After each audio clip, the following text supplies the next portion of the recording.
الحمد لله الحمد لله رب العالمين الذي هدانا لهدى وما كنا لنهتدي لولا أن هدانا الله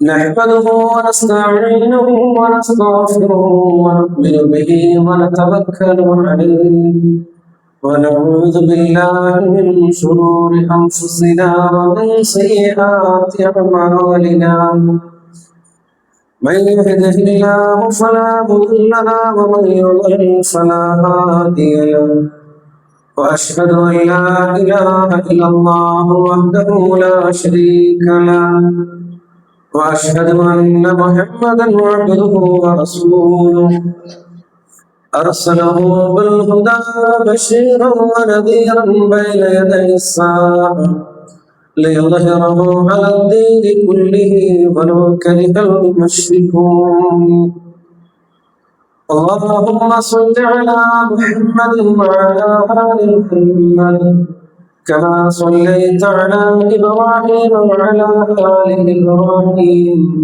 إنك حميد مجيد اللهم بارك على محمد وعلى آل محمد كما باركت على إبراهيم وعلى آل إبراهيم إنك حميد مجيد أما بعد فإن خير الحديث كتاب الله وخير الهدي هدي محمد صلى الله عليه وسلم وشر الأمور محدثاتها وكل محدثة بدعة وكل بدعة ضلالة وكل ضلالة في النار أيها الإخوان والأخوات أوصيكم عباد الله وإياي بتقوى الله أعوذ بالله من الشيطان الرجيم بسم الله الرحمن الرحيم يا أيها الناس اتقوا ربكم الذي خلقكم من نفس واحدة وخلق منها زوجها وبث منهما رجالا كثيرا ونساء واتقوا الله الذي تساءلون به والأرحام إن الله كان عليه رقيبا يا أيها الذين آمنوا اتقوا الله حق تقاته ولا تموتن إلا وأنتم مسلمون സത്യവിശ്വാസികളെ വിശ്വാസം അല്ലാഹു റബ്ബുൽ ഇസ്സത്തിന്റെ വിധിവിലക്കുകൾ പാലിച്ചുകൊണ്ട് ജീവിതത്തിലുടനീളം സൂക്ഷ്മതയോടുകൂടി നിലകൊള്ളണമേ എന്ന് സ്വന്തത്തോടുന്നത് പോലെ ആദ്യമായി വസിയത്ത് ചെയ്യുകയാണ്. റബ്ബ് തആല യഥാർത്ഥ മുത്തഖീങ്ങളിൽ നമ്മേവരെയും ഉൾപ്പെടുത്തുമാറാകട്ടെ. അല്ലാഹു സുബ്ഹാനഹു വ തആല ഏറെ അനുഗ്രഹങ്ങൾ കൊണ്ട് നിറച്ച സുദിനങ്ങളിലാണ്, നിമിഷങ്ങളിലാണ് നാം ജീവിക്കുന്നത്. വിശുദ്ധ റമദാൻ ശരീഫിന്റെ പകുതി പിന്നിട്ടിരിക്കുകയാണ്. വിശുദ്ധ റമദാനിൽ നമ്മുടെ ഈമാനിനെയും തഖ്വയെയും വർദ്ധിപ്പിക്കുന്ന നിരവധി സംഗതികൾ അടങ്ങിയിട്ടുണ്ട്. ചരിത്ര സ്മരണകളുണ്ട്. അത് നമ്മുടെ ഈമാനിനും നമ്മുടെ ജീവിതത്തിനും തഖ്വയും ധൈര്യവും സമാധാനവും പകരുന്നതാണ്. അള്ളാഹുവിന്റെ മാർഗത്തിൽ നിലകൊള്ളാൻ നമുക്ക് എപ്പോഴും പ്രചോദനം നൽകുന്ന സംഭവങ്ങളാണ്.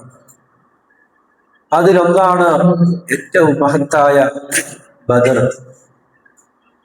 റമദാൻ 17-നാണ് ബദർ നടന്നത് എന്ന ചരിത്രത്തിൽ കാണാം. എന്താണ് ബദർ? ബദർ നമ്മെ പഠിപ്പിക്കുന്നത് തവക്കുല. റബ്ബിൽ തവക്കുൽ ചെയ്യുന്നതിന്റെ ഗുണവും മഹത്വവും നമുക്ക് വിളിച്ചോതുന്നതാണ് ഓരോ ബദർ. ഇപ്പോൾ ഗൾഫിൽ നടക്കുന്ന പോലെയോ അല്ലെങ്കിൽ മുമ്പ് നടന്നതുപോലെയോ ലോക യുദ്ധങ്ങളെ പോലെയോ ഒരു അധിനിവേശമോ കടന്നുകയറ്റമോ ആക്രമണമോ അല്ല ബദർ. മറിച്ച് ഭൂമിയെയും ആകാശത്തെയും സൃഷ്ടിച്ച ആ മഹാശക്തിയെ റബ്ബുൽ ആലമീനിനെ ആരാധിക്കുവാനും അതനുസരിച്ചുകൊണ്ട് നിലകൊള്ളുവാനുമുള്ള അവകാശത്തിന് വേണ്ടി ഒരു ജനതയുടെ ചെറുത്തുനിൽപ്പായിരുന്നു ബദർ എന്ന് പറയുന്നത്. കാലാവസാനം വരേക്കുമുള്ള മുഴുവൻ സത്യവിശ്വാസികൾക്കും ധൈര്യവും ആവേശവും പകരുന്നതാണ് ബദർ. വിശ്വാസശുദ്ധിയാണ് ബദറിലൂടെ നമുക്ക് കാണിച്ചു തരുന്നത്. ഈമാനുള്ളവനെ അതിന് കഴിയൂ. തവക്കുൽ ഉണ്ടാവണമെങ്കിൽ അത് ഈമാൻ ഉണ്ടാവണം.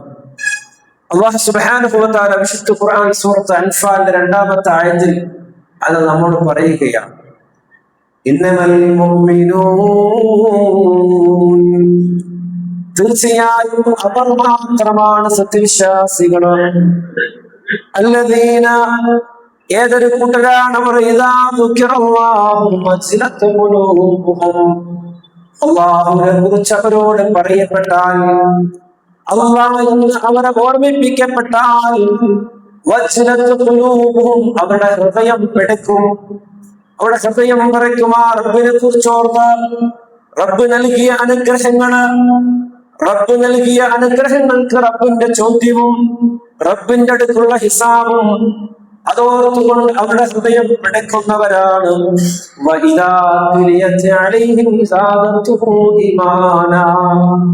അല്ലാഹുവിന്റെ ഖുർആൻ വചനങ്ങൾ അവരെ ഓതി കേൾപ്പിച്ചാൽ, ആ വചനങ്ങൾ അവരെ കേട്ടാൽ അവരുടെ ഈമാൻ വർദ്ധിക്കും. ആ വചനത്തിനനുസൃതമായി കൊണ്ട് അവരുടെ ജീവിതത്തെ അവർ സ്വയം അവർ മാറ്റും. ആ ഖുർആനിന്റെ പിന്നാലെ അതിന് അനുഗാമനം ചെയ്തുകൊണ്ട് അവർ മുന്നോട്ട് പോകും. അത് അവർക്ക് ഈമാൻ, വിശ്വാസം വർദ്ധിപ്പിക്കും. അവർ തങ്ങളുടെ രക്ഷിതാവിൽ എല്ലാം സമർപ്പിക്കുന്നവരാണ്. എല്ലാം അള്ളാഹുവിന് സമർപ്പിക്കുക. അപ്പൊ കുറെ ഗുണങ്ങൾ ഇവിടെ പറഞ്ഞു. ഒന്ന്, അള്ളാഹുവിനെ കുറിച്ച് ഓർമ്മിച്ചാൽ തന്നെ ഹൃദയം വിറക്കാൻ തുടങ്ങും. കാരണം അവർക്കുള്ളതെല്ലാം അവർ തന്നെയും അള്ളാഹുവിൻ്റെതാണ്. ആ റബ്ബിന് നന്ദി കാണിച്ചില്ലയോ, ഞാൻ കാണിച്ച നന്ദി മതിയോ റബ്ബിന്റെ അടുക്കൽ, അത് തൃപ്തമാകുമോ എന്ന ചിന്തയിൽ, ആ റബ്ബിനെ കണ്ടുമുട്ടണ്ടേ എന്ന ചിന്തയിൽ അവരുടെ ഹൃദയം വിറക്കും. അതുപോലെ തന്നെ അള്ളാന്റെ ആയത്ത് കേട്ടാൽ അവരുടെ ഈമാൻ ഈമാൻ വർദ്ധിക്കുകയും ചെയ്യും. മാത്രമല്ല അവർ സർവ്വതും സമർപ്പിക്കുന്നവരുമാണവർ.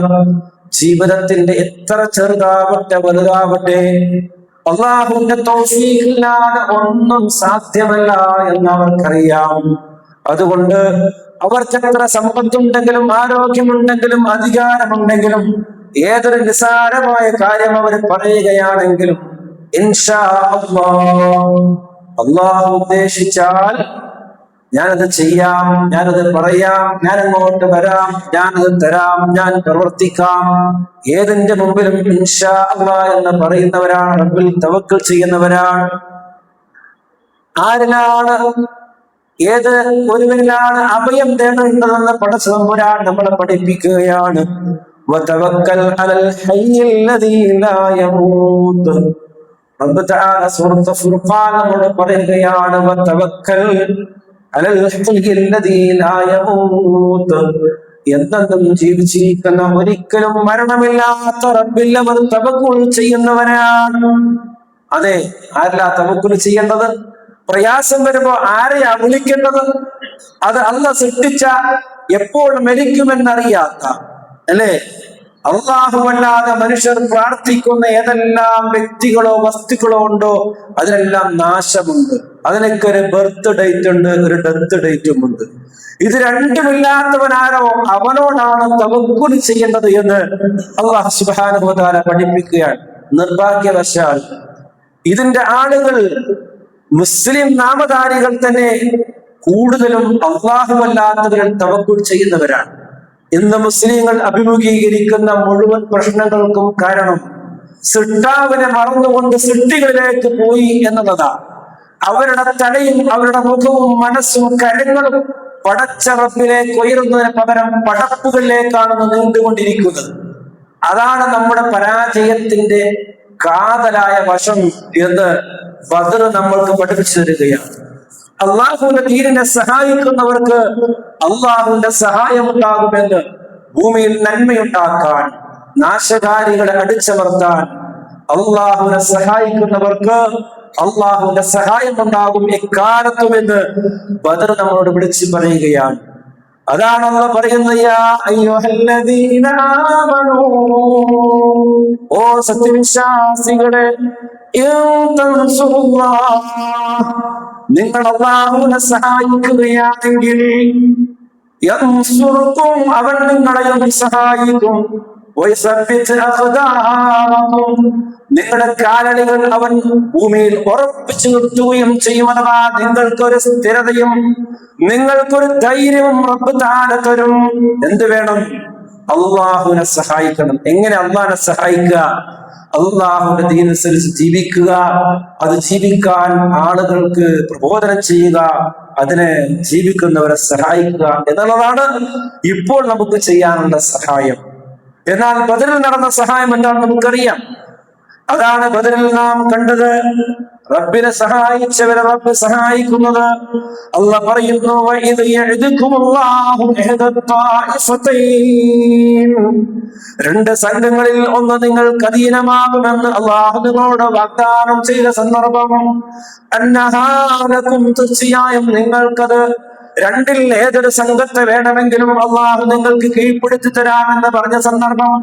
അഥവാ മക്കയിൽ നിന്ന് അള്ളാഹുവിനെ ഇബാദത്ത് ചെയ്ത് ജീവിക്കാൻ സമ്മതിക്കാതെ അവിടെ നിന്ന് പ്രതികെടുത്തി പ്രയാസപ്പെടുത്തി മദീനയിലേക്ക് ഹിജ്റ വന്ന സ്വഹാബത്ത്, ആ സ്വഹാബത്തിന്റെ എല്ലാ സമ്പത്തും മദീനയിലാണ്, മക്കയിലാണ്. ആ സമ്പത്തെല്ലാം ശേഖരിച്ചുകൊണ്ട് മദീനയിൽ ജീവിക്കുന്ന, മദീനയിൽ അള്ളാഹുവിന്റെ ദീൻ ഇങ്ങനെ വളർന്നുകൊണ്ടിരിക്കുകയാണ്. അത് നമുക്ക് ആപത്താണെന്ന് വിചാരിച്ച് ഖുറൈശികൾ മദീനയിൽ നിന്നും മുസ്ലിങ്ങളെ അപ്പാടെ നശിപ്പിച്ചു കളയണം, അവരുമായി യുദ്ധം ചെയ്യണമെന്ന തീരുമാനത്തിൽ അതിന് സമ്പത്തുണ്ടാക്കാൻ വേണ്ടി അവർ ഷാമിലേക്ക് കച്ചവടത്തിന് പോയി വലിയ കച്ചവട ലാഭവുമായി തിരിച്ചു വരുമ്പോ അവര് മക്കയിലെത്തിയാൽ അടുത്ത സ്റ്റെപ്പ് മദീനയിലേക്ക് പടയെടുത്ത് വരികയാണ്. അത് തടയണമെന്ന ചിന്തയിൽ അള്ളാഹ് പറയുകയാണ്, നബിയേ, ഇതാ മുസ്ലിങ്ങളെ നശിപ്പിക്കാനുള്ള ഉദ്ദേശത്തോടുകൂടി എല്ലാവരും, ആ നാട്ടിലെ എല്ലാ ആളുകളും അവരാൽ കഴിയുന്ന പൈസ എടുത്തുകൊണ്ട് കച്ചവട സംഘത്തെ പറഞ്ഞയച്ചു. ആ കച്ചവട സംഘം അതാ വലിയ ലാഭം ഉണ്ടാക്കിക്കൊണ്ട് മക്കയിലേക്ക് തിരിച്ചു പോകുന്നു. അവരിൽ നിങ്ങളുടെ സമ്പത്താണ് നബിയെ അവരുടെ കയ്യിലുള്ളത്, അതുകൊണ്ട് അത് തിരിച്ചു പിടിക്കണം.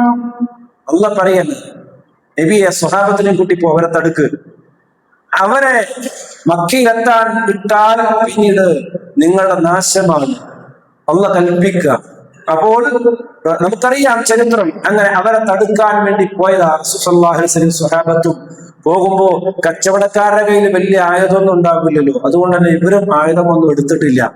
ഇവരുടെ കയ്യിൽ സാധാരണ അറബികളുടെ കയ്യിലുണ്ടാവുന്ന ഒരു വാള് മാത്രമാണ് എല്ലാവരുടെ കയ്യിലും ഉണ്ടായിരുന്നത്, അല്ലേ? അങ്ങനെ അവർ ആ കച്ചവട സംഘത്തെ തടുക്കാൻ വേണ്ടി പോയി. പക്ഷേ തന്ത്രജ്ഞനായ തലവൻ അബൂ സുഫിയാൻ വേറെ കുറുക്ക് വഴിയിലൂടെ രക്ഷപ്പെട്ടു.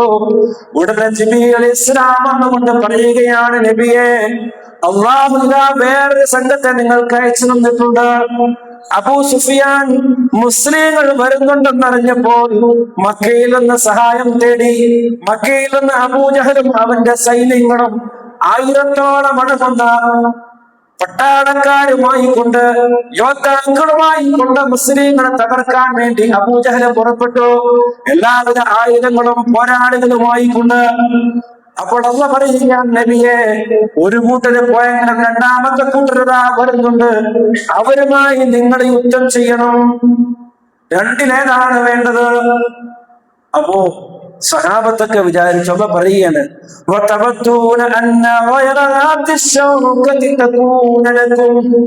കാരണം സഹാബത്ത് അവർ കാര്യമായി ആയുധമൊന്നും കരുതിയിട്ടില്ല, യുദ്ധത്തിന് ഒരുങ്ങിയിട്ടില്ല. അവരുടെ കൂടെ കൂടുതൽ വിദ്യ അറിയുന്ന ആളുകൾ കുറവാണ്. മദീനയിലെ കർഷകരാണ് അധികവും അവരുടെ കൂടെ ഉണ്ടായിരുന്നത്. അതുകൊണ്ട് തന്നെ അവർ ആയുധമൊന്നുമില്ലാത്ത കച്ചവട സംഘത്തെയാണ് അവർ ഇഷ്ടപ്പെട്ടത്. പക്ഷേ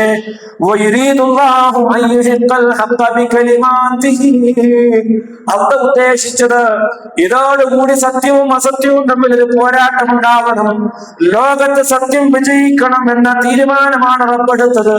അതുകൊണ്ട് തന്നെ അവർക്ക് രക്ഷപ്പെടാനുള്ള പഴുത് അല്ലാഹു ഒരുക്കി കൊടുത്തു. പിന്നീട് ആ സൈന്യത്തെ അല്ലാഹു മുന്നോട്ട് കൊണ്ടുവന്നു.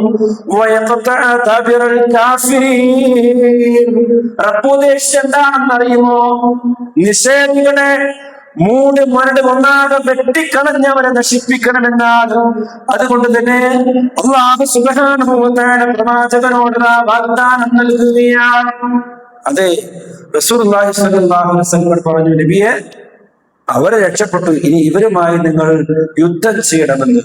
റസൂൽ സ്വല്ലല്ലാഹു അലൈഹി വസല്ലം വല്ലാത്തൊരു മാനസികാവസ്ഥയിലായി. കാരണം ഈ സ്വഹാബത്തിനെ കൊണ്ടുവന്നത് യുദ്ധത്തിനല്ല, മറിച്ച് നമ്മുടെ സമ്പത്ത് തട്ടിപ്പറിച്ച് നമ്മുടെ നാട്ടിൽ നിന്ന് ഓടിച്ച ആ സമ്പത്ത് ഉപയോഗിച്ചുകൊണ്ട് ഉണ്ടാക്കിയ ലാഭം പിടിച്ചെടുക്കാൻ വേണ്ടി അള്ളാഹുവിന്റെ കൽപ്പന, അതിനാ പോയത്. അതുകൊണ്ട് തന്നെ എല്ലാവരും ഉത്സാഹത്തിൽ പോയി. പക്ഷേ പലരുടെയും വീടുകൾ ഗർഭിണികളായ ഭാര്യമാരും വയസ്സായ മാതാപിതാക്കളും അടച്ചുറപ്പില്ലാത്ത വീടുകളും പിഞ്ചു കുഞ്ഞുങ്ങളുമുണ്ട്. അവരാരോടും ഒന്നും പറഞ്ഞിട്ടില്ല, അവരുടെ കയ്യിൽ ആയുധവുമില്ല. നോക്കൂ, നബി സല്ലല്ലാഹു അലൈഹി വസല്ലമ ആ സ്വഹാബത്തിന്റെ മുന്നിൽ നിന്ന് എഴുന്നേറ്റ് പറയാണ്, അള്ളാഹിന്റെ കൽപ്പന ഇങ്ങനെയാണ്, എന്താ നിങ്ങളുടെ അഭിപ്രായം? മുഹാജിറുകൾ നബിയുടെ കൂടെ ഹിജ്റ വന്ന സ്വഹാബത്തൊക്കെ പറഞ്ഞു, അബൂബക്കർ റളിയല്ലാഹു ഉമർ റളിയല്ലാഹു എഴുന്നേറ്റ് നിന്ന് പ്രസംഗിച്ചു. അങ്ങനെ അവരൊക്കെ റെഡിയായി, ഞങ്ങളൊക്കെ റെഡിയായി നബിയെ. പക്ഷെ അൻസാറുകൾ അങ്ങനെയല്ല, യുദ്ധം ചെയ്ത് പരിചയമില്ല അവർക്ക്. അവർ ഈത്തപ്പനയും മുന്തിരിയും ഒക്കെ ഉണ്ടാക്കി അങ്ങനെ കർഷകരാണ് അവർ. അവർക്ക് വലിയ ആയോധന കളിയൊന്നും വിഷമില്ല. പക്ഷെ അവർക്ക് ഈമാനുണ്ട്, തവക്കലുണ്ട്. അപ്പോൾ റസൂൽ സല്ലല്ലാഹു അലൈഹി വസല്ലം ചോദിച്ചുകൊണ്ടേയിരുന്നു. അപ്പോൾ അതാ റസൂൽ സല്ലല്ലാഹു അലൈഹി വസല്ലം ഈ വർത്തമാനം ഇങ്ങനെ കേട്ടുകൊണ്ടിരുന്നപ്പോ ആ അൻസാറുകളുടെ നേതാവ് എഴുന്നേറ്റുകൊണ്ട് പറയുകയാണ്, നബിയെ, നിങ്ങൾ വീണ്ടും വീണ്ടും ചോദിക്കുമ്പോ ഒരു കാര്യം എനിക്ക് മനസ്സിലായി. അൻസാറുകൾ തയ്യാറാണോ? അൻസാറുകൾ കൂടെ നിൽക്കുമോ എന്നാണ് നിങ്ങൾക്ക് ഭയമല്ലേ? നബിയെ, ഞങ്ങൾ എന്താണോ നിങ്ങൾ ഉദ്ദേശിക്കുന്ന ആ റൂട്ടിൽ നിങ്ങൾ പോയിക്കൊള്ളുക. നീന്താൻ അറിയാത്ത ഞങ്ങളെ കൊണ്ട് നിങ്ങള് കടലിലേക്ക് ഇറങ്ങുകയാണെങ്കിൽ നീന്തൽ അറിയില്ല എന്ന് പറഞ്ഞ് ഞങ്ങൾ കരയിൽ നിൽക്കില്ല നബിയെ. നിങ്ങളോട് കൂടെ ആ കടലേക്കൊപ്പം ചാടാൻ ഞങ്ങൾ തയ്യാറാണ്. അതുകൊണ്ട് റസൂലേ, ഞങ്ങളുടെ അവസാന ശ്വാസം വരെയും അങ്ങയുടെ കൂടെ നിൽക്കുക തന്നെ ചെയ്യും. അൻസാറുകളും സമ്മതം മൂടി. അപ്പോൾ നബി സല്ലല്ലാഹു അലൈഹി വസല്ലം 170 ഖസറജുകാര് അഥവാ മദീനക്കാരും, അത് 61 ഔസുകാര്, ഈ രണ്ടും മദീനക്കാരാണ്.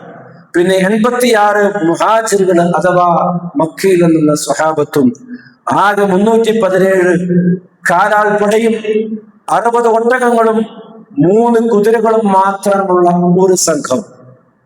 ഇവരാണ് 1000-ഓളം വരുന്ന എല്ലാവർക്കും കുതിരയും ഒട്ടകവും ആയുധവുമുള്ള സംഘത്തോട് യുദ്ധം ചെയ്യാൻ പോകുന്ന ഇത്ര വിരലിലുണ്ടാവുന്ന ആളുകൾ, ഇത്ര മാത്രം വാഹനമുള്ള വെറും 60 ഒട്ടകങ്ങളും 3 കുതിരയും മാത്രം വാഹനമായിട്ടുള്ള പലരുടെയും കയ്യിൽ ഓരോ കുന്തം മാത്രമാണുള്ളത്. ചിലരുടെ കയ്യിൽ ഒരു വാള മാത്രമുണ്ട്, അവർക്ക് തടുക്കാൻ പരിചയമില്ല. അങ്ങനെയുള്ള ആ സ്വഹാബത്തുമായിട്ട് റസൂൽ സല്ലല്ലാഹു അലൈഹി വസല്ലം യുദ്ധത്തിന് ഒരുങ്ങുകയാണ്. അവിടെ കൈമുതലായിട്ടുള്ളത് അല്ലാഹുവിന്റെ തവക്കുൽ മാത്രമാണ്. അങ്ങനെ ബദറിലെത്തിയപ്പോൾ സ്വഹാബത്തുൽ കിറാം യാത്രയിൽ നടന്നുപോയ ആ പലരും നടന്നുകൊണ്ടാണ് യാത്ര. എല്ലാവരും ക്ഷീണം കൊണ്ട് അവിടെ തളർന്ന് ഉറങ്ങിപ്പോയി. രാത്രിയിൽ രാവിലെ എഴുന്നേറ്റാൽ യുദ്ധമാണ്. എല്ലാവർക്കും സുഖനിദ്ര കിട്ടി. സഹോദരി ചിന്തിച്ചു നോക്ക്, അവിടെ നേരെ ഓപ്പോസിറ്റ് 1000-ഓളം വരുന്ന സൈന്യങ്ങള്, നിറയെ വാഹനങ്ങളും എല്ലാ സജ്ജീകരണങ്ങളുമായി കൊണ്ട് സ്ത്രീകളെ കൊണ്ടുവന്നിരിക്കുകയാണ്. അവരെ ആവേശപ്പെടുത്താൻ പാട്ട് പാടാനും ഡാൻസ് ആടാനും അവര് വലിയ വലിയ റാത്തലുകൾ കത്തിച്ചുകൊണ്ട് പെണ്ണുങ്ങൾ പാട്ട് പാടുന്നു, ഡാൻസ് ആടുന്നു, മദ്യപിക്കുന്നു.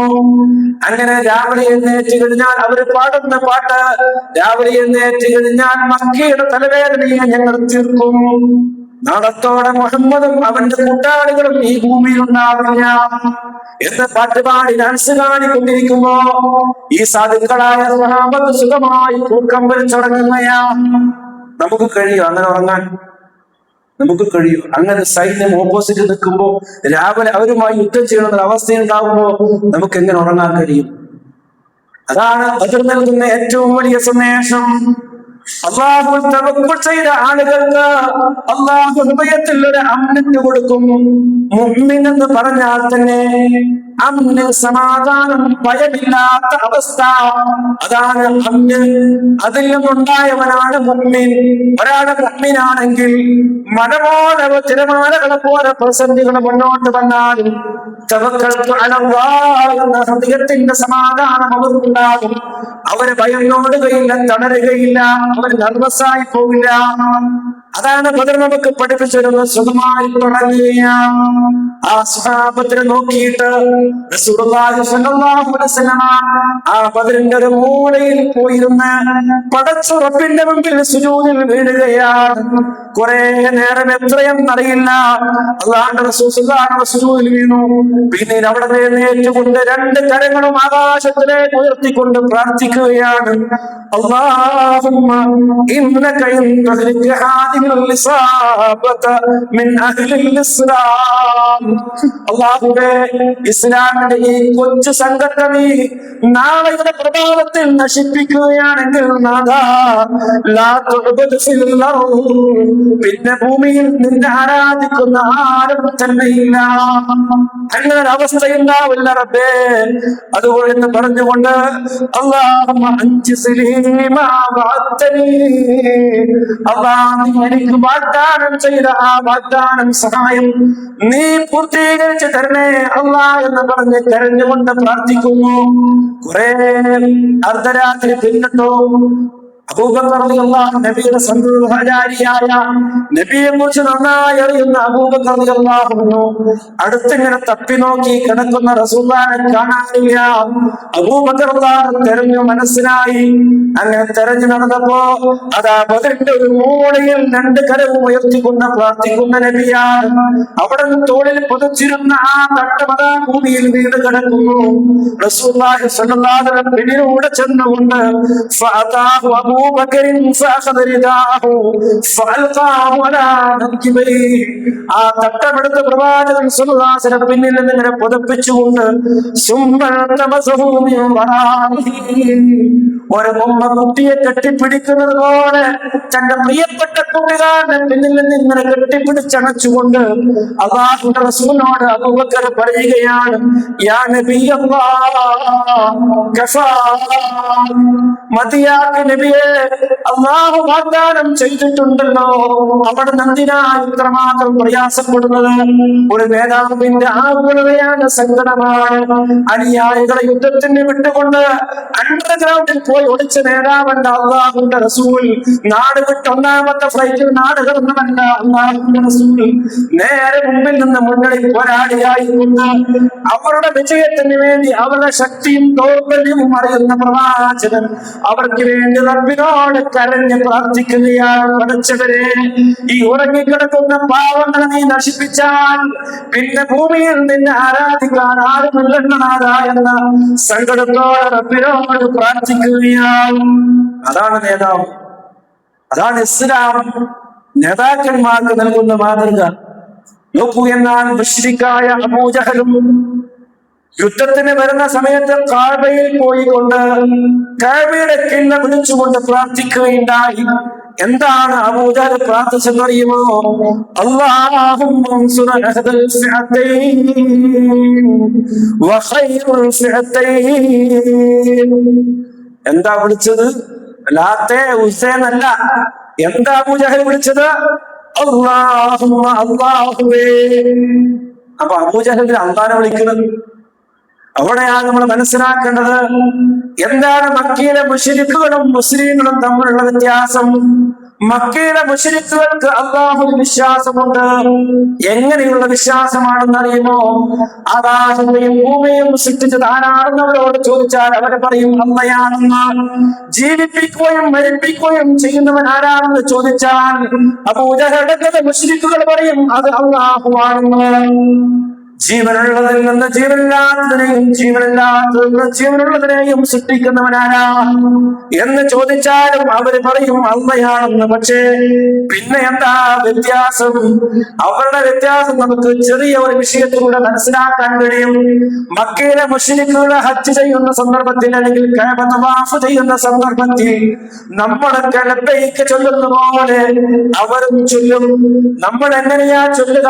ലബ്ബൈക അല്ലാഹുമ്മ ലബ്ബൈക ലബ്ബൈക ലാ ശരീക ലക ലബ്ബൈക ഇന്നൽ ഹംദ വന്നിഅമത വൽ മുൽക ലക ലബ്ബൈക അല്ലാഹുമ്മ ലബ്ബൈക.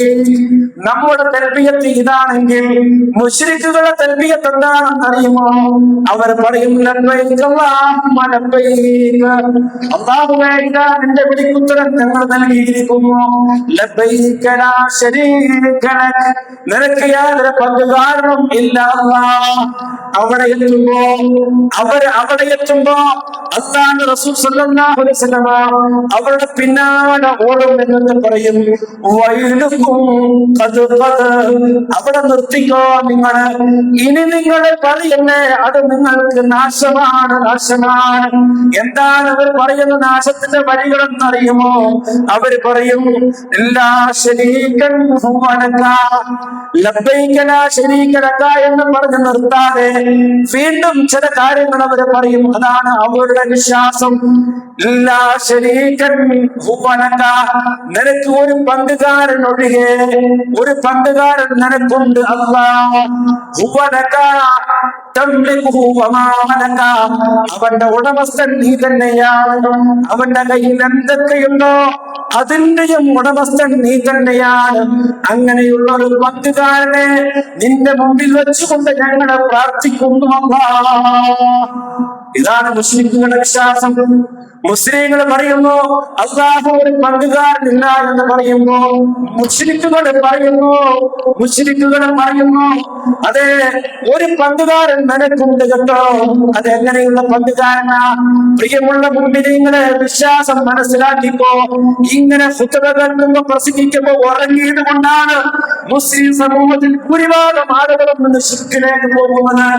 അഖീദ അറിയാതെ, ആദർശമറിയാതെ, ഈമാനും കുഫ്റും അറിയാതെ കൊണ്ടാണ്. പറയുമ്പോ പിടിച്ചോ, നാളെ മനുഷ്യരിൽ റബ്ബിന്റെ മുമ്പിൽ നിൽക്കേണ്ട അവസ്ഥ വരും. അല്ലാഹു തആല നമ്മളെ പഠിപ്പിക്കുകയാണ് അല്ലാഹുവിന് യാതൊരു പങ്കുകാരുമില്ല. എന്നാൽ മക്കയിലെ മുശ്രിക്കുകൾ പറഞ്ഞതെന്താണെന്ന് അറിയുമോ? നിനക്കൊരു പങ്കുകാരൻ ഉണ്ട് അല്ലാഹ്. ആ പങ്കുകാരൻ തനിയെ ഉണ്ടാകുന്നതല്ല, നീ ഉണ്ടാക്കിയതാണ്. അവർക്കുള്ള കഴിവുകൾ തനിയെ കിട്ടിയതല്ല, നീ കൊടുത്ത കഴിവാണ്. അതിൽ നിന്ന് ഞങ്ങൾ നിന്നോട് ചോദിക്കുന്നു അല്ലാഹ്. അല്ലേ?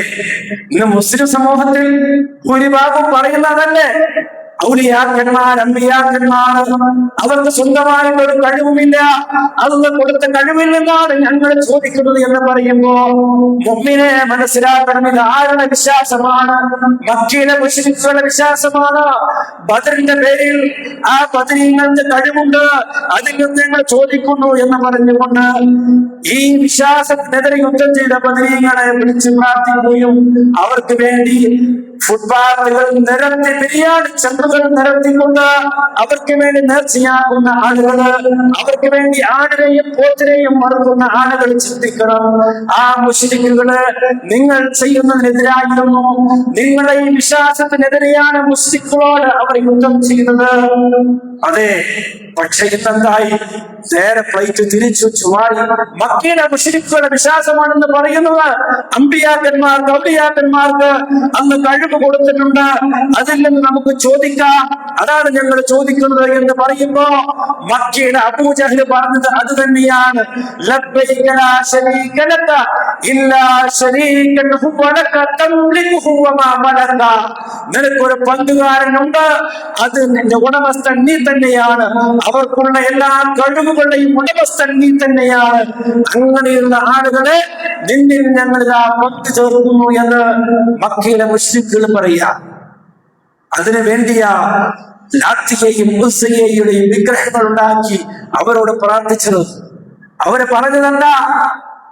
നബി സല്ലല്ലാഹു അലൈഹി വസല്ലമയോട് അവർ പറഞ്ഞതെന്താ? ഞങ്ങൾ ലാത്തിയെയോ ഉസ്സയെയോ മറ്റ് വിഗ്രഹങ്ങളെയോ ആരാധിക്കുന്നില്ല,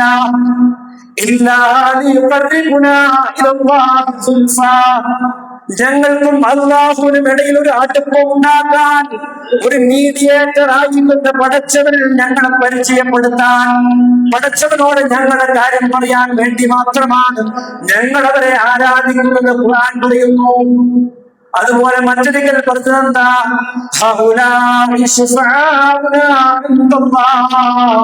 ഇവരാരും പടച്ചവനാണെന്ന വിശ്വാസം ഞങ്ങൾക്കില്ല, ഇവർക്കൊന്നും സ്വന്തമായൊരു കഴിവുണ്ട് എന്ന വിശ്വാസം ഞങ്ങൾക്കില്ല. പക്ഷെ ഞങ്ങൾക്കുള്ള വിശ്വാസം എന്താണെന്ന് അറിയുമോ? ഞങ്ങൾക്ക് വേണ്ടി പടച്ചവനോട് ഒരു ശുപാർശ ചെയ്യുമെന്ന വിശ്വാസം മാത്രമാണുള്ളത്. അപ്പോൾ അതാണ് മക്കയിലെ മുശ്രിക്കുകളുടെ വിശ്വാസം. ആ വിശ്വാസം റസൂലുള്ളാഹിയും സഹാബത്തും എതിർത്തപ്പോഴാണ് റസൂലുള്ളാഹിയും സഹാബത്തിനും മക്കയിൽ നിന്ന് ഓടിച്ചു. മദീനയിൽ പോയിട്ടും ജീവിക്കാൻ സമ്മതിക്കാതെ ബദറിലേക്ക് വന്ന് യുദ്ധം ചെയ്തതും നമ്മൾ ശരിക്കും മനസ്സിലാക്കണം പ്രിയമുള്ളവരെ. അതുകൊണ്ട് യഥാർത്ഥ ഈമാൻ നിലനിന്നവർ മാത്രമാണ് ബദറിന്റെ അഹ്ലുകാർ. അല്ലാഹു സുബ്ഹാനഹു വ തആല അബൂജഹലിന്റെ പ്രാർത്ഥന സ്വീകരിച്ചില്ല. കാരണം അല്ലാഹുവിൽ അവൻ പങ്കാളിയെ ഉണ്ടാക്കി. നബി സല്ലല്ലാഹു അലൈഹി വസല്ലം പ്രാർത്ഥന അല്ലാഹു സ്വീകരിച്ചു. അല്ലാഹു മലക്കുകളെ ഇറക്കി കൊടുത്തുകൊണ്ട് പോരായ്മകൾ പരിഹരിച്ചുകൊണ്ട് മുസ്ലിങ്ങളെ വിജയിപ്പിച്ചു. വലഖദ് നസറകുമുല്ലാഹു ബിബദ്രിൻ, ബദറിൽ അല്ലാഹു നിങ്ങളെ സഹായിച്ച ആ സന്ദർഭം.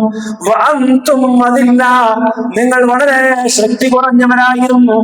അപ്പോൾ അല്ലാഹു നിങ്ങളെ ബദറിൽ സഹായിച്ചു. അതുകൊണ്ട് ഫത്തഖുല്ലാഹ്, അല്ലാഹുവെ നിങ്ങളെ ഭയപ്പെടണേ, അവരെ സൂക്ഷിക്കണേ. ലഅല്ലകും തശ്കുറൂൻ, നന്ദിയുള്ളവരാണെങ്കിൽ നിങ്ങൾ അല്ലാഹുവിനെ സൂക്ഷിക്കണേ എന്ന്. അങ്ങനെ അല്ലാഹു സുബ്ഹാനഹു വ തആല ബദറിൽ റസൂൽ സല്ലല്ലാഹു അലൈഹി വസല്ലം വാഗ്ദാനം ചെയ്തു. ഇത് തഖൂലൽ മുഅ്മിനീന അല്ലയക്ഫിയകും അയ്യുമിദ്ദകും റബ്ബുകും ബിസലാസതി ആലാഫിൻ മിനൽ മലായികതി മുൻസലീൻ. അല്ലാഹു റസൂൽ സഹാബത്തിനോട് പറഞ്ഞു, നിങ്ങൾ ഭയപ്പെടണ്ട, തുടരെ 3000 മലക്കുകളെ ഇറക്കിക്കൊണ്ട്, ആ 1000ന് പകരം 3000 മലക്കുകളെ ഇറക്കിക്കൊണ്ട് നിങ്ങൾ അല്ലാഹു സഹായിക്കും, നിങ്ങൾ ഭയപ്പെടണ്ട എന്ന് നബിയെ നിങ്ങൾ പറഞ്ഞ ആ സന്ദർഭം.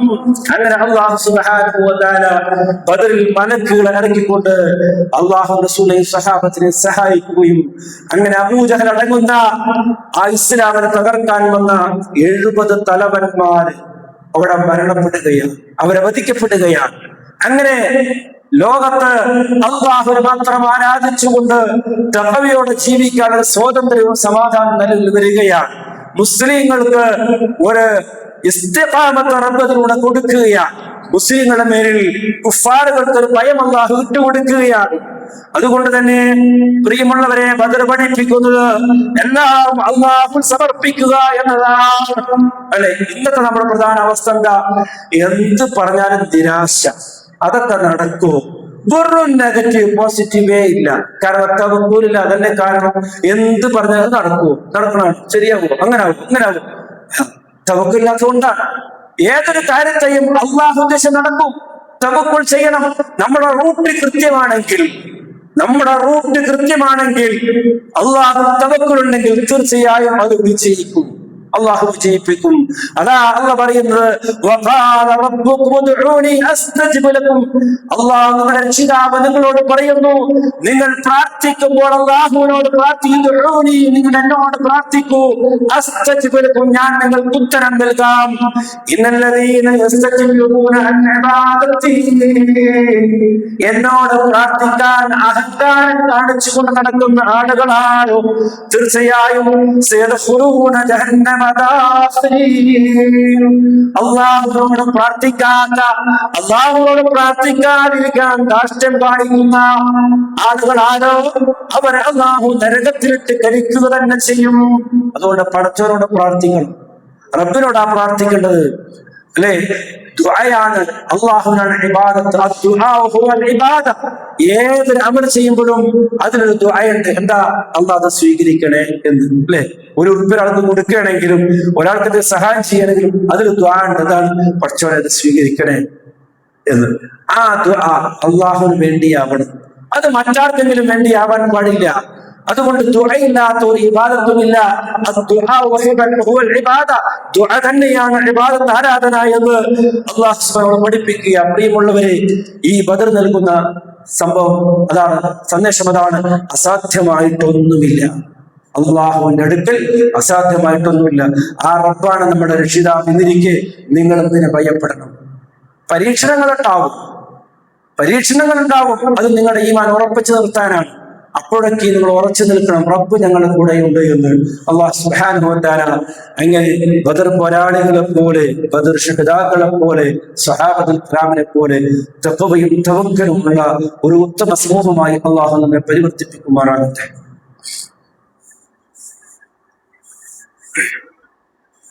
ഇന്നൽ ഹംദുലില്ലാഹ് കസീറൻ ത്വയ്യിബൻ മുബാറകൻ ഫീഹി റബ്ബുനാ വയറല്ലാഹു وصلى الله وسلم على نبينا محمد وآله.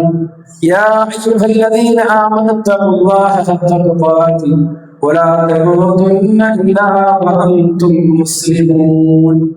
സത്യവിശ്വാസികളെ, അള്ളാഹുവിനെ യഥാർത്ഥ രൂപത്തിൽ ഭയപ്പെട്ടുകൊണ്ട് പരിപൂർണ മുസ്ലിമായി മുത്തഖിയായി മാത്രം ഈ ലോകത്തിൽ വിടകൊള്ളണേ എന്ന് ഒരിക്കൽ കൂടി സുന്നത്തുള്ളത് പോലെ വസിയത്ത് ചെയ്യുകയാണ്. അള്ളാഹു യഥാർത്ഥ മുത്തഖികളിൽ ഉൾപ്പെടുത്തുമാറാകട്ടെ. നമ്മൾ ചർച്ച ചെയ്തത് ബദറിനെ കുറിച്ചാണ്. ബദർ എന്നത് സാധാരണ യുദ്ധ പോരാട്ടമല്ല, റബ്ബിലുള്ള തവക്കുലിന്റെ വിജയമാണ്. അള്ളാഹുവിൽ അസാധ്യമായതൊന്നുമില്ല എന്നതിന്റെ തെളിവാണ് ബദർ എന്ന് പറയുന്നത്. അതോടെയാണ് ലോകത്ത് മുസ്ലിങ്ങൾക്കൊരു വ്യക്തിത്വവും അസ്തിത്വവും അള്ളാഹു കൊടുത്തത്. അതുകൊണ്ട് തന്നെ നമുക്കുള്ള ബദർ, നമുക്കെല്ലാവർക്കും ഇപ്പോൾ ഉള്ള ബദർ എന്ന് പറയുന്നത് അള്ളാഹുവിനെ ദീനെ തെറ്റിദ്ധരിക്കുന്നു. ഞാൻ പറഞ്ഞ മുസ്ലിം സമുദായത്തിൽ തന്നെ ബദറിലെ അബൂജഹലിന്റെ വിശ്വാസം കൊണ്ട് നടക്കുന്നവരാണ് അധികവും. അതിനെ തിരുത്തുക എന്നതാണ് നമുക്ക് നിർവഹിക്കാനുള്ള ബദർ. മുസ്ലിങ്ങൾ എല്ലാവരും ഒന്നിച്ച് പടച്ചവരിലേക്ക് കയറമുയർത്തിയാൽ ഈ ലോകത്ത് നടക്കാത്ത ഒന്നുമില്ല. മാറ്റിവെക്കും അള്ളാഹു ചിത്രം, പക്ഷെ മാറ്റാൻ നമ്മൾ തയ്യാറാവണം. എന്നാൽ അള്ളാഹു മാറ്റിവെക്കും. ഇപ്പോൾ നടക്കുന്ന യുദ്ധം, അതിന്റെ സത്യവും അസത്യവും നമ്മൾ ചെയ്യേണ്ടതില്ല. നമുക്ക് പ്രാർത്ഥിക്കേണ്ടത് നമ്മുടെ സഹോദരങ്ങൾ ആയിരങ്ങൾ പല നാടുകളിലായി ജീവിക്കാൻ പോയ ആളുകളുണ്ട്, പ്രയാസപ്പെടുന്നവരുണ്ട്. അവർക്കെല്ലാം സ്വദേശത്ത് തിരിച്ചെത്താനും അവരുടെ ജോലികളിൽ സമാധാനം കണ്ടെത്താനും അല്ലാഹു തൗഫീഖ് നൽകുമാറാകട്ടെ. ആ പ്രാർത്ഥന എൻ്റെ ആൾക്കാരില്ലല്ലോ എന്ന് പറഞ്ഞ് ആരും പ്രാർത്ഥിക്കാതിരിക്കരുത്. ഇപ്പോൾ ഒരു ലിറ്റർ പെട്രോളിന്റെ വില എന്തായി ചിന്തിക്കാൻ. ഇനി ആവാൻ പോകുന്നത് കണക്കുകൾ പറയുന്നത് പറഞ്ഞു കേൾക്കുന്ന 2 മാസത്തെ പെട്രോളാണ് നമ്മുടെ നാട്ടിലുള്ളൂ എന്നാ പറയുന്നത്. ഗ്യാസും വില കൂടി, ഗ്യാസും തീർന്നുകൊണ്ടിരിക്കുക. ഓരോ സാധനങ്ങളും ഇനി തീ വിലയാവും. പാവങ്ങൾ പ്രയാസപ്പെടും, ജീവിതം ഞെരുക്കമാകും. നിങ്ങളെ ഭയം കൊണ്ടും പട്ടിണി കൊണ്ടും ഞാൻ പരീക്ഷിക്കുമെന്ന് പറയുന്ന പല രംഗങ്ങൾ അങ്ങനെയാണ് കടന്നു വരിക. അതുകൊണ്ട് ലോകത്തിനെ ഈ അപകടത്തിൽ നിന്ന് അസമാധാനം അല്ലാഹു കാത്തുരക്ഷിക്കുമാറാകട്ടെ. എന്താണ് അവൻ ഉദ്ദേശിക്കുന്ന സത്യം, നീതി, അത് അവൻ പുലർത്തുമാറാകട്ടെ എന്ന് പ്രാർത്ഥിക്കുക. അതുപോലെ എനിക്ക് പറയാനുള്ളത്, പിന്നെ പാലക്കാട് കോട്ടായി എന്നൊരു പ്രദേശം, അവിടെ കൂടൂർ മുതൽ ഒറ്റപ്പാലം വരെ ഒരു സലഫി മസ്ജിദും ആ റോഡ് സൈഡിലില്ല. 20 കിലോമീറ്റർ ദൂരത്ത് ഒരു സലഫി മസ്ജിദും ഇല്ല. മാത്രമല്ല ആ റോഡ് സൈഡിൽ ഊരോട് കഴിഞ്ഞാൽ പിന്നെ റോഡ് സൈഡിൽ ഒരു വിഭാഗത്തിന്റെ പള്ളിയും ഇല്ല. അങ്ങനത്തെ ഒരു സ്ഥലത്ത് ധാരാളം ആളുകൾ അവിടെ തിങ്ങിപ്പാടുന്ന സ്ഥലത്ത് നമ്മളൊരു പള്ളി, ചെറിയ പള്ളി, നമ്മുടെ കോയമ്പത്തൂരിനും മറ്റും എല്ലാ സഹായത്തോടെ പള്ളി ഉണ്ടാക്കി. അൽഹംദുലില്ലാഹ് നമ്മൾ ഉദ്ദേശിച്ചതിനേക്കാൾ നിശ്ചയമാണ് ആ പള്ളി. ചെറിയ 100 ആൾക്ക് നിസ്കരിക്കുന്ന സംവിധാനമായിരുന്നു. അതിപ്പോ നിറഞ്ഞു, പുറത്തേക്ക് ആളുകളെത്തി, പുറത്ത് ഷീറ്റിട്ട് കൊടുത്തിരിക്കുകയാണ്. പക്ഷെ അതിനൊരു സൈഡ് മറയോ മറ്റൊന്നല്ല, വെയിലും പൊടിയും കാറ്റൊക്കെ ഏൽക്കുന്നു, ടൈൽസ് ഒന്നും ഇട്ടിട്ടില്ലാത്തൊരവസ്ഥ. അതുപോലെ അവിടെ ഇത് കൊണ്ടു നടക്കാൻ നമ്മൾ ക്ലാസ് എടുത്തിട്ട് നമ്മുടെ പിന്നാലെ കൂടിയ ഒരു 5-8 ചെറുപ്പക്കാരാണുള്ളത്. അവർക്ക് ഈ ആദർശത്തിലേക്ക് അവർ കടന്നു വന്ന സന്ദർഭമാണ്. അതുകൊണ്ട് തന്നെ വല്ലാതെ ഭാരം അവർക്ക് കൊടുക്കാനും കഴിയില്ല. നമുക്കറിയാം ഒരു പള്ളി നടത്തുന്ന പ്രയാസം. അതുകൊണ്ട് നമ്മൾ അവരെ സഹായിക്കണം. ആ പ്രദേശത്ത് ഇപ്പോൾ നൂറുകണക്കിന് ആളുകൾ പള്ളിയിലേക്ക് വരുന്നുണ്ട്. പക്ഷെ ആദർശം ഉൾക്കൊണ്ടത് മനസ്സിലാകുമ്പോൾ അവരതിനെ സഹായിക്കാൻ തയ്യാറാകും. ഇപ്പോൾ കേൾവിക്കാരും കാഴ്ചക്കാരും മാത്രമായിരിക്കും. അതുപോലെ ദിവസവും 50 പാവപ്പെട്ട ആളുകൾ നോമ്പ് തുറക്കുന്നുണ്ട്. അങ്ങനെ നല്ല പുരോഗതിയുണ്ട്. സ്ത്രീകളൊക്കെ ധാരാളം വരുന്നു. മദ്രസ ആരംഭിച്ചു, വെള്ളിയാഴ്ച ഖുത്ബ എല്ലാം ഉണ്ട്. അതുകൊണ്ട് നിങ്ങളാൽ കഴിയുന്ന പരമാവധി സഹായം ആ നാട്ടിൽ ആ പള്ളി നിലനിൽക്കാൻ, ആളുകൾക്ക് ഒരു പ്രകാശമാകാൻ നിങ്ങൾ ചെയ്യണം. അതിൽ നിങ്ങൾ ലാഭനഷ്ടങ്ങൾ നോക്കാതെ അള്ളാഹു നിങ്ങൾക്ക് തന്നെ നിഅമത്തിൽ കാര്യമായ ഒരു സംഖ്യ, സക്കാത്തിൽ നിന്നാണെങ്കിൽ അതിന്റെ നിർമ്മാണത്തിന് ഉപയോഗിക്കാം, സദക്കയിൽ നിന്നാണെങ്കിൽ അതിന്റെ പരിപാലനത്തിന് ഉപയോഗിക്കാം. അതുകൊണ്ട് ഏത് വിധേയാണെങ്കിലും നമ്മൾ സഹായിക്കണമെന്ന് ഉണർത്തുകയാണ്. അള്ളാഹു സുബ്ഹാനഹു വ തആല നമുക്ക് തന്ന സമ്പത്ത് കൊണ്ട് നാളെ പരലോകത്ത് നേട്ടങ്ങൾ കൊയ്യുന്ന സുഹൃത്തുക്കൾ വാരിക്കൂട്ടുന്നവരിൽ അള്ളാഹു നമ്മളെ ഉൾപ്പെടുത്തുമാറാകട്ടെ. വീഴ്ചകൾ അള്ളാഹു കൊടുത്തുമാറാകട്ടെ. രോഗികളായ സഹോദരങ്ങൾക്ക് അള്ളാഹു ശിഫ നൽകുമാറാകട്ടെ. മരിച്ച നമ്മുടെ സഹോദരങ്ങൾക്കും മാതാപിതാക്കളും അല്ലാഹു മഗ്ഫിറത്തും റഹ്മത്തും കൊടുക്കുമാറാകട്ടെ. അല്ലാഹുമ്മ ഗഫിർ ലിൽ മുഅ്മിനീന വൽ മുഅ്മിനാത്ത് വൽ മുസ്ലിമീന വൽ മുസ്ലിമാത്ത് അൽ അഹ്യാഇ മിൻഹും വൽ അംവാത്ത് ഇന്നക മുജീബുദ് ദഅവാതി യാ ഖാദിൽ ഹജാത്ത്. اللهم أجرنا من النار اللهم أجرنا من النار اللهم أجرنا من النار ولا تشفي قلبنا بالنار ولا تجعلنا من حطب النار وإنها بئس الدار وبئس المثوى وبئس القرار. ربنا اغفر لنا ولإخواننا الذين سبقونا بالإيمان ولا تجعل في قلوبنا غلا للذين آمنوا ربنا إنك رؤوف رحيم. وصلى الله وسلم على محمد وآله والحمد لله رب العالمين.